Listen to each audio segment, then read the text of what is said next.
marka uu qofku lumiyo motivationka nolosha oo ay u soo baxdo in uusan wax rajo ah lahayn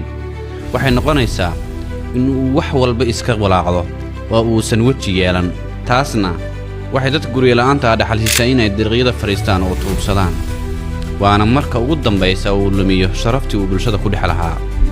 waxaa dhici karta in dadka qaar ay si kadis ah ama nasiib ah xaaladdan uga baxaan sida ninkan hadda ka hor qabsaday warbaahinta waa nin leh cod dahabi oo dadka codkiisa maqlay ay ka heleen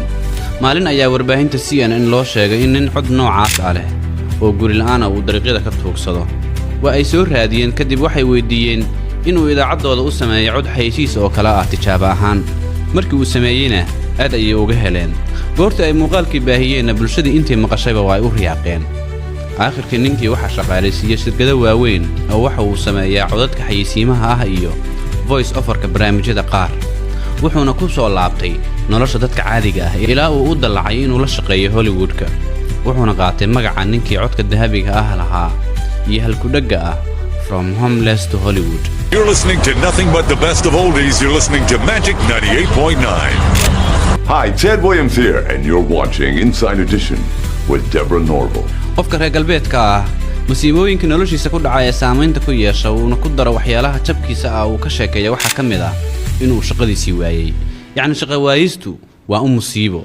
sababtoo ah jaanisar lama siinayo oo haddii uu lacagta iska bixin waayo waxa uu waayayaa aasaaska noloshiisa halka qofka Soomaaliga ee dalkiisa ku nool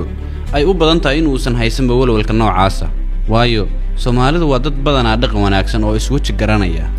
ayna ku yartahay sifada dhigmiiratinimada ee lagu yaqaan fikradaha hantigoosadka waxaana laga yaabaa inaad guri iska deganaatid dhowr bilood adigoo aan kiradiisa bixin kana biqi maysid in alaabtaada bannaanka lagu soo daadiyo ilaa ay xaaladdu kharaaraato haddii ay taas kugu dhacdana qofka waxa uu leeyahay ehel iyo asxaab aan u ogolaanaynin inuu dariiqa seexdo Soomaalidu waa sidaas ama dalka ha joogaan ama qurbaha ku noolaadaan dhaqanka iyo aqoontu waxay ka mid tahay waxyaalaha aynu ku badbaadnay